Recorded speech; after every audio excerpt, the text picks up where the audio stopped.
Good morning students, let's continue our chapter chemical kinetics. आज का हमारा टॉपिक है determination of rate law, rate constant and order of reaction by different different methods. Rate law मैंने आपको बताया था, याद है आपको? एक्सपेरिमेंटली जो निकाला जाता था, मैंने कहा था एक्सपेरिमेंटली पता चलता है, किसी इक्वेशन को देख के भी पता लगाते हैं। रेट कांस्टेंट यानी K and order of reaction small N. अब इन सब को हम कई मेथड से निकालना सीखेंगे। एक तो मैंने आपको ओवरऑल तो बता ही दिया। अगर आपको कह दिया इस पर्टिकुलर मेथड से निकालो या उस पर जो न्यूमेरिकल्स इंपॉर्टेंट है उन पे आप ध्यान दोगे, तो पहला जो मेथड होता है वो है ग्राफिकल मेथड, जिसको हम डिफरेंशियल रेट लॉ मेथड भी कहते हैं। पहले तो ये मैं बता दूं, ये कब यूज होता है? जब only one reactant is there, जब हमारे पास कितने भी ऑर्डर की रिएक्शन हो लेकिन रिएक्टेंट क्या हो, एक। मान लो जीरो ऑर्डर की रिएक्शन है, ग्राफिकल मेथड है तो ऑब्वियसली ग्राफ तो हो गई। मान लिया मैंने जीरो ऑर्डर की रिएक्शन है तो उसका ग्राफ आपको मैं कल बता चुकी हूँ, इसके लिए आप पिछली वीडियो देखिए, उस पर कंसंट्रेशन पे डिपेंड नहीं करता रेट, तो कांस्टेंट आएगा। तो इसके अकॉर्डिंग आर रेट लॉ की वैल्यू होगी आर इज इक्वल टू के ए की पावर 0 होगी ऑब्वियसली, क्योंकि फर्स्ट ऑर्डर है। रिएक्टेंट रिएक्शन यही रहेगी, A gives us product, right. और फर्स्ट ऑर्डर रिएक्शन में स्ट्रेट लाइन है, ये भी कल बताया, कंसंट्रेशन पे डिपेंड करता है। इस टाइम पे वैल्यू क्या होगी, आर इज इक्वल टू के ए। यही इक्वेशन इसके लिए चल सकती है। टाइप ऑफ रिएक्टेंट क्या है, ओनली ए, कोई बी नहीं है। यहाँ भी सेकेंड ऑर्डर की रिएक्शन है, ग्राफ स्ट्रेट लाइन है, लेकिन यहाँ पर रेट ला क्या होगा, R is equal to A square मान ली। क्यों? क्योंकि हमें पता है 2a इक्वल टू प्रोडक्ट यहाँ पर रिएक्टेंट होगी, ना कि reaction a plus B product. ये नहीं हो सकती ग्राफिकल मेथड में, क्योंकि मैंने क्या कहा, क्योंकि रिएक्टेंट ओनली वन ही होना चाहिए। वो 2a कर दो, चाहे a की 2 कर दो, a की 3 कर दोगे तो थर्ड ऑर्डर हो जाएगा। मीन्स रेट लॉ डिपेंड कर रहा है only one type of concentration, one reactant पे डिपेंड कर रहा है, तो इसीलिए इसको हम क्या कहते हैं, वहाँ पर मेथड कौन सा यूज होता है, ओनली ग्राफिकल। मैं अब आपको इस पर एक एग्जांपल दे रही हूँ, एक न्यूमेरिकल करवा रही हूँ। ज़्यादातर जो इनमें क्वेश्चन आते हैं वो न्यूमेरिकल में आते हैं। इंटीग्रेटेड रेट इक्वेशन पे एक्सप्रेशन आ जाता है, न्यूमेरिकल भी चांसेस हैं। ज़्यादा इंपॉर्टेंट इस चैप्टर के न्यूमेरिकल्स हैं। न्यूमेरिकल क्या है? पहला, the rate of formation of dimer. Dimer मतलब दो मर, मतलब दो की फॉर्म में जब कोई डाइमर बनता है, मैं आपको भी दिखाती हूँ। डाइमेराइजेशन रिएक्शन हो गई, जिसका रेट दे रखा है आपको, ये गिवन है अपने को। पहले डाटा जो नहीं गिवन है वो लिख लेते हैं। आर इक्वल टू 9.5 इंटू 10⁵ मोल पर लीटर पर सेकेंड। ये कह दिया कि सेकेंड ऑर्डर रिएक्शन है। एक दिमाग आप और भी लगाना, अगर आपको रेट दे रखा है, उसकी यूनिट दे रखी है, और मैंने आपको रेट के यूनिट से बताया था कि किसी भी रिएक्शन का ऑर्डर आप कैसे निकाल सकते हो। ये यूनिट किसकी है? सेकंड ऑर्डर की होती है। पिछली वीडियो में देखिएगा जब मैंने आपको यूनिट निकालनी सिखाई थी, तो यूनिट को देखते भी आप बता सकते हो कि ये इक्वेशन कौन से ऑर्डर की है, सेकंड। वैसे यहाँ कहा भी हुआ है। और आपने क्या कहा, एट 0.01, ये क्या है, इसकी मोलर पर मोल पर लीटर कंसंट्रेशन है, मोनोमर की कंसंट्रेशन दे रखी है। और डाइमर बन रहा है, मान लो कोई रिएक्शन है ए से क्या है रिएक्टेंट का डाइमर, मतलब ए की 2 बन रहा है। जैसे एसिटिक एसिड है CH3COH, CH3COH की ट्वाइस बन रहा है, और 2 लेंगे तभी इसका क्या बनेगा, डाइमर बनेगा। हमने क्या निकालना है, रेट कांस्टेंट। देखो, अगर अब रिएक्शन इसने कह दिया सेकंड ऑर्डर की है, हमने क्या करना, रेट कांस्टेंट मतलब के की वैल्यू निकालनी है। तो आप सोच के देखो, रेट ला इक्वेशन क्या होगी, आर इज इक्वल टू के ए स्क्वायर होगी। क्योंकि अब तो क्या दिया, मैंने कहा था, मैंने इस बात से मुकरूंगी नहीं कि ये एक्सपेरिमेंट है, लेकिन ये भी कहा था अगर आपको रिएक्शन का ऑर्डर दिया है तो आपकी उसकी रेट ला इक्वेशन बना सकते हो। और आपको याद होगा मैंने एक फॉर्मूला बताया था रेट ऑफ रिएक्शन का, decrease in concentration of reactant DA by time, with respect to time. और ये आगे वैल्यू क्या होगी, divide equal to increase in concentration of this positive by में DT। ये बताया था, ये आर की वैल्यू मैंने बताई थी। और हमें आर की वैल्यू क्या गिवन है, रेट क्या गिवन है, 9.5 इंटू 10⁵ हमने क्या निकालना है, के की वैल्यू निकालनी है, आर की वैल्यू गिवन है। इस इक्वेशन में पुट करो, 9.5 इंटू 10⁵ इक्वल टू के ए स्क्वायर। ए यहाँ पर देखो मोनोमर की कंसेंट्रेशन, मोनोमर कौन है यहाँ पे, ये तो डाइमर है, आफ्टर रिएक्शन प्रोडक्ट है जो। मोनोमर की कंसेंट्रेशन कितनी गिवन है, 0.01। तो पुट करो इक्वल टू 0.01 का स्क्वायर 9.5 इंटू 10⁵ के की वैल्यू सॉल्व करके आंसर आ जाएगा। इसका स्क्वायर करो, इसको डिवाइड करो, सॉल्व करके आंसर आएगा 0.95 लीटर पर मोल पर सेकेंड। ये डायरेक्ट कैलकुलेशन मैंने आपको बता दिया। मेन इसमें मेथड है, यहाँ पर आप, ये मैंने जस्ट वैसे ही बता दिया कि अगर मैं रेट इस तरीके से निकालूँ तो ये हो जाएगा, बट यूज़ सिर्फ इसी फॉर्मूले का ही मैंने किया है न्यूमेरिकल में।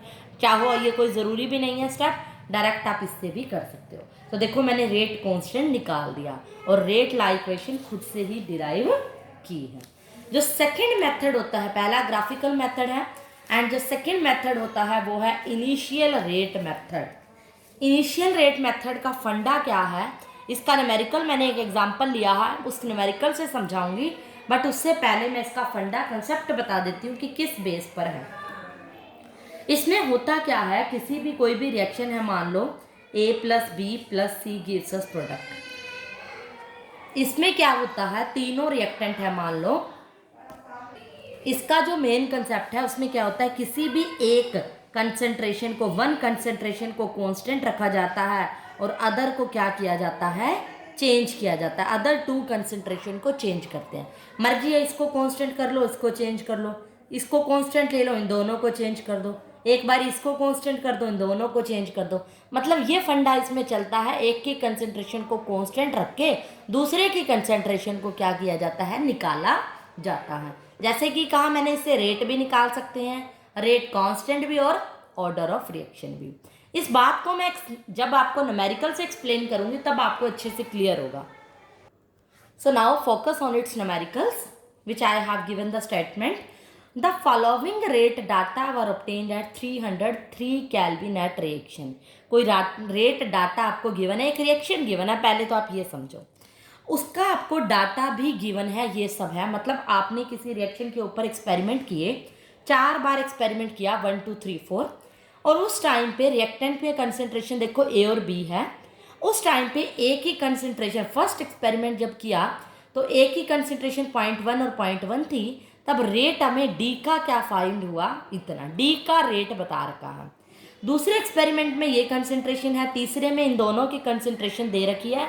इस तरह चारों के एक्सपेरिमेंट दे रखे हैं। इससे क्वेश्चन पूछा है कि रेट ला निकालो। एक मैं पूरा नहीं लिखा मैंने यहाँ स्टेटमेंट, तो मैं बता देती हूँ, व्हाट इज रेट ला निकालो। और इसने क्वेश्चन पूछा है ऑर्डर निकालो with respect to each reactant, हर रिएक्टेंट के रिस्पेक्ट में, और ओवरऑल ऑर्डर भी निकालो, इस रिएक्शन का ओवरऑल ऑर्डर क्या होगा, साथ में रेट कांस्टेंट निकालो, के क्या होगा। ये इसने क्वेश्चन दिया है, सब कुछ इसमें न्यूमेरिकल में इसने पूछा है।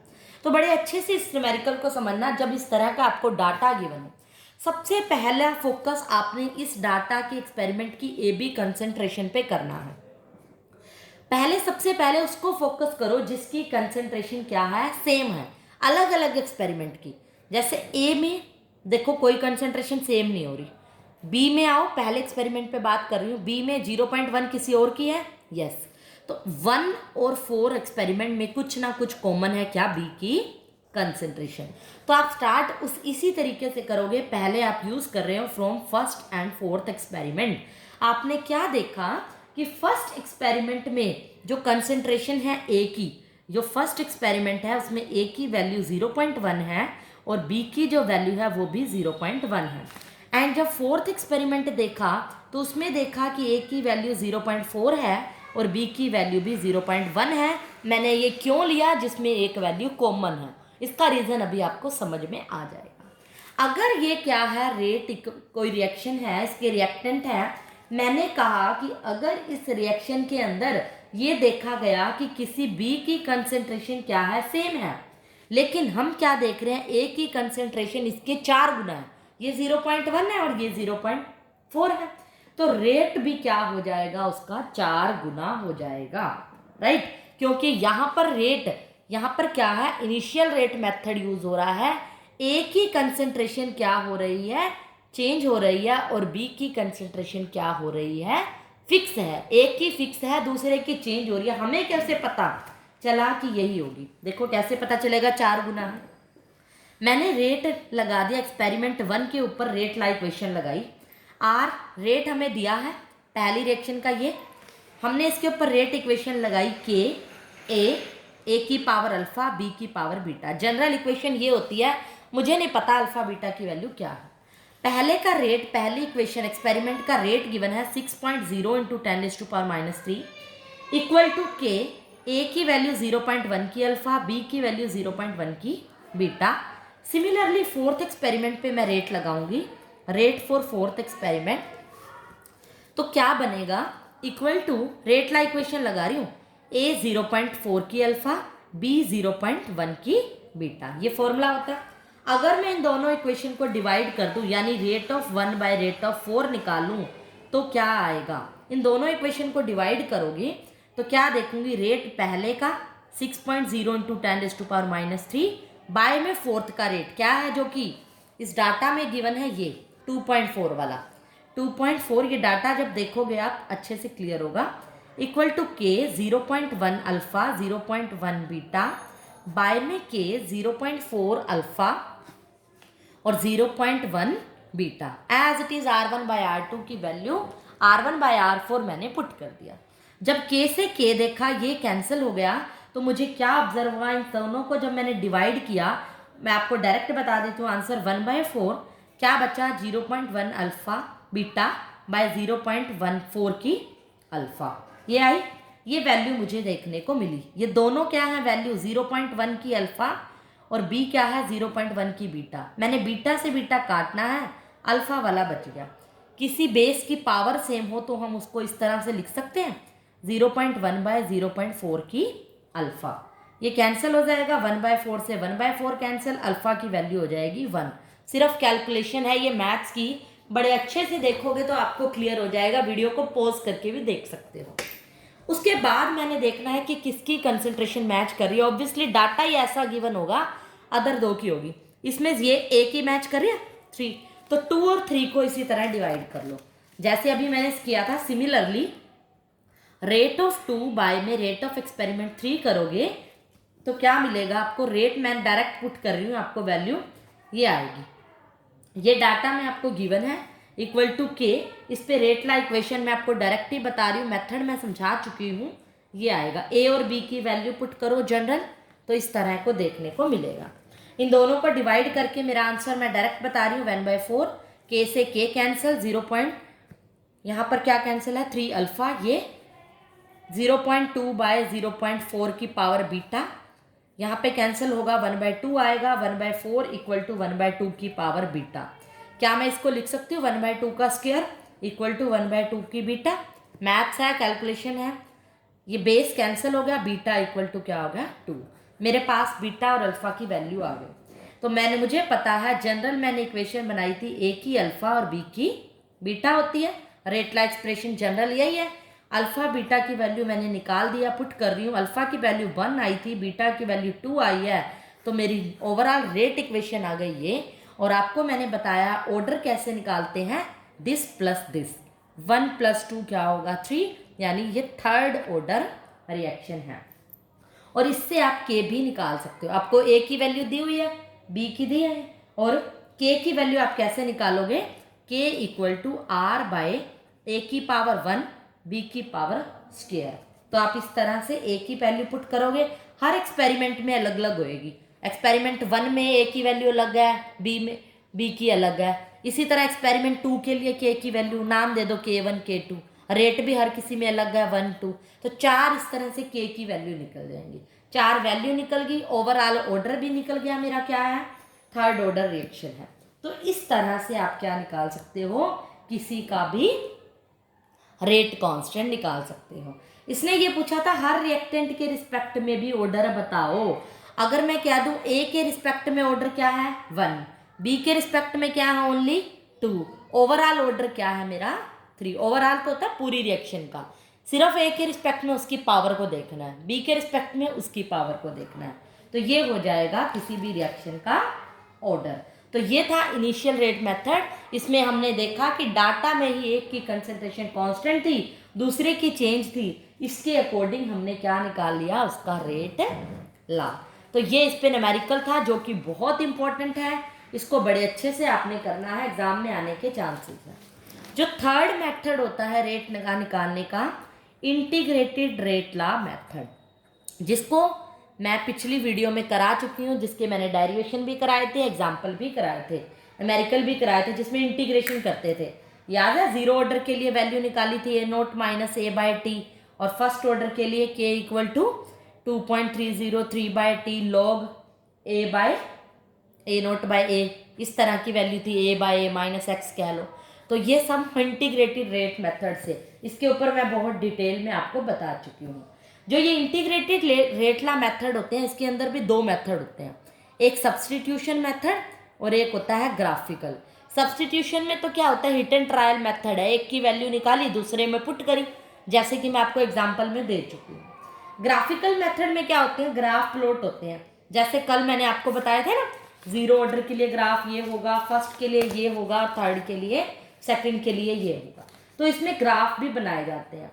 एक ग्राफ मैं आपको फिर से बता देती हूँ कि अगर कंसंट्रेशन वर्सेस ए टी के बीच में ग्राफ है, अगर हमारी जीरो ऑर्डर रिएक्शन है, ये सब इक्वेशन मैंने पिछली यूज की थी। जीरो ऑर्डर में मैंने कहा था A equal to minus K T plus A naught, equation बनाई थी, A minus A naught equal to minus K T, ये इक्वेशन है। y is equal to M X plus C से कंपेयर करके ग्राफ स्ट्रेट लाइन ही बनेगा, लेकिन slope negative है तो इसकी स्लोप क्या हो जाएगा, माइनस के। जीरो ऑर्डर का ग्राफ ऐसा बनेगा। फर्स्ट ऑर्डर में मैंने कैसे बताया था, इक्वेशन कौन सी लोगे, अगर log a इक्वल टू के बाय माइनस के बाय 2.303, ये इक्वेशन मैंने बताई थी। ये हो गया y is equal to M X plus C में ये स्लोप हो गया, नेगेटिव है तो स्लोप की वैल्यू क्या हो जाएगी, माइनस के बाय 2.303। यहाँ पर ग्राफ होगा log a वर्सेस t, ये करवा चुकी हूँ मैं सब, एक बार फिर से बता रही हूँ आपको। सेकेंड ऑर्डर के अंदर 1/a वर्सेस t के बीच में होगा ग्राफ, यहाँ पे कुछ इंटरसेप्ट की वैल्यू आएगी, जो स्लोप होगा वो k होगा, पॉजिटिव होगा, इसलिए ग्राफ की लाइन अपवर्ड होगी। ये ग्राफिकल मेथड था।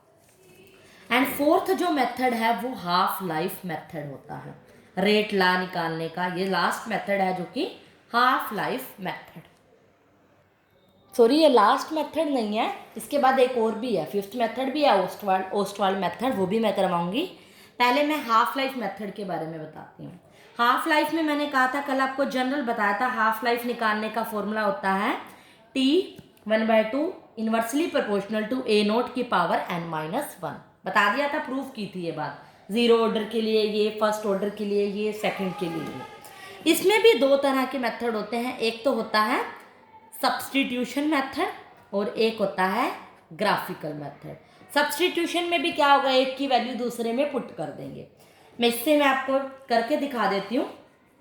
अगर मान लो कोई दो हाफ लाइफ है, कोई दो रिएक्शन की है, इसी जनरल फॉर्मूले के अंदर पुट कर रही हूँ, T half life of first, मान लो फर्स्ट एक्सपेरिमेंट की है तो 1/a होगा, 1/a का मतलब a नोट की पावर यहाँ 1 n माइनस 1, और T half of 2 second experiment की करूँगी तो क्या आएगी, 1/a नोट की power 2 n minus 1।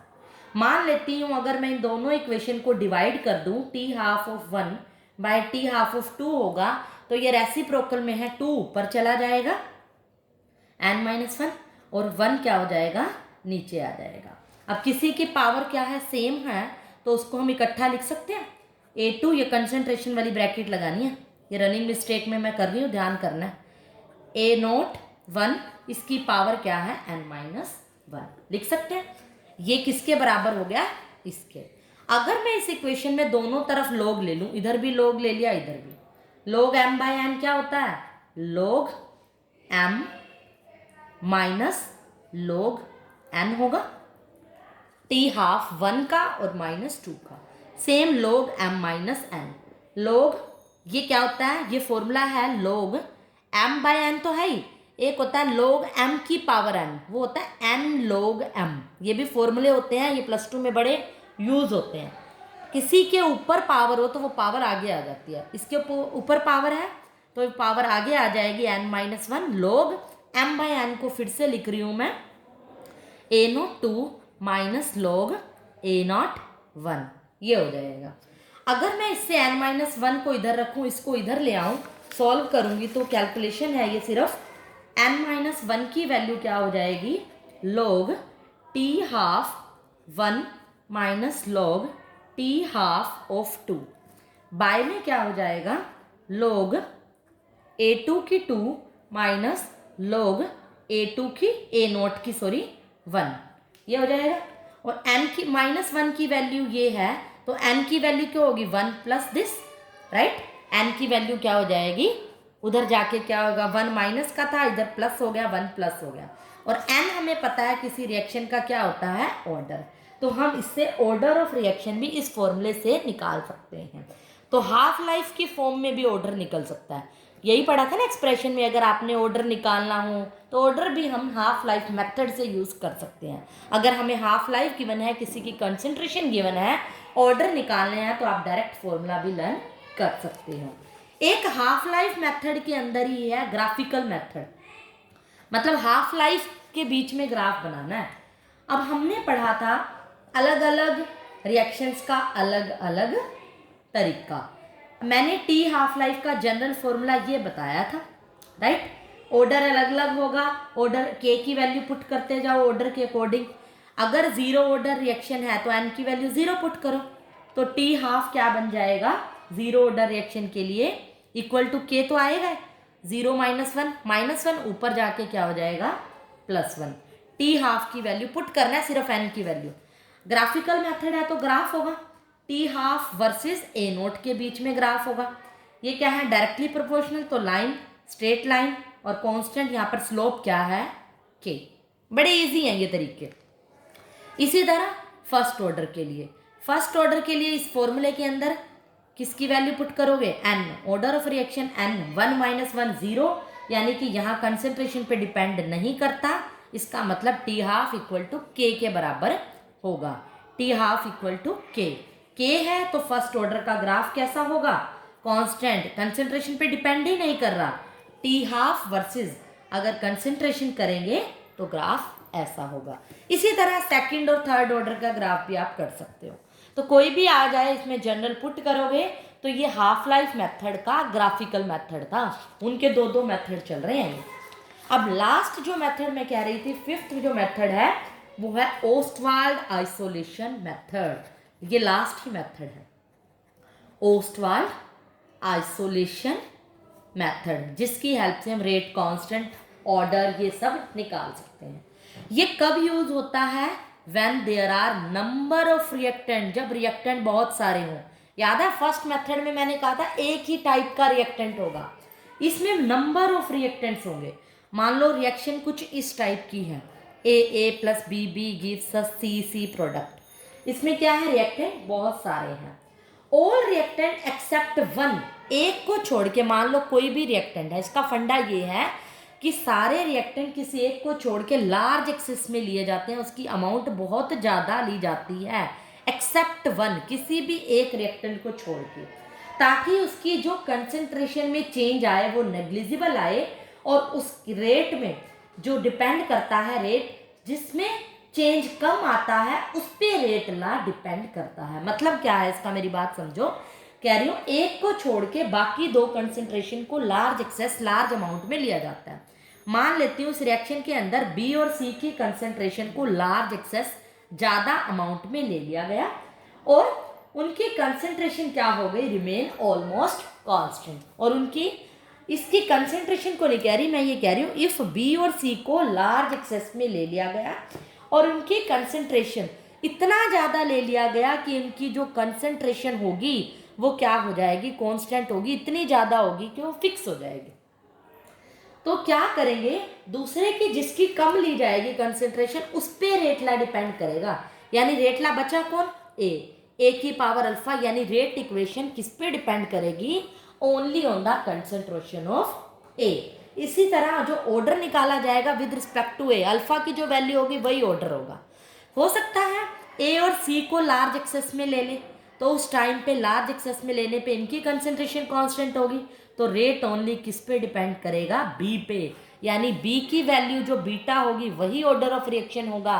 Rate law determined will be only on the basis of the concentration of B, यानी किसी दो की कंसेंट्रेशन को लार्ज एक्सेस में लेते हैं और कांस्टेंट रख देते हैं और बाकी की कंसेंट्रेशन को स्मॉल में करते हैं और उसके रिस्पेक्ट में रेट निकाला जाता है। तो ये था ओस्टवाल्ड आइसोलेशन मेथड। इसी के ऊपर न्यूमेरिकल बहुत कम आते हैं, सिर्फ ये हमारा सिलेबस में यही आता है। इसका मेथड पूछ लेता है क्या होता है। ये मेथड थे सभी इसके। एक कल के वीडियो में जो मैंने आपको हाफ लाइफ मेथड बताया था उसमें एक लास्ट फॉर्मूला मैं आपको बता देती हूँ। कई बार ये फॉर्मूला भी पूछ लेता है, सिर्फ कई बार ये पूछ लेता है। एक फॉर्मूला नोट कर लो। किसी भी सब्सटेंस की जो अमाउंट है, amount of substance left after n half lives, मतलब किसी की हाफ लाइफ्स n हो रही हैं और सब्सटेंस लेफ्ट करता है, कितना लेफ्ट करेगा, ए नोट यानी इनिशियल कंसेंट्रेशन की power 2/n। n is order of reaction.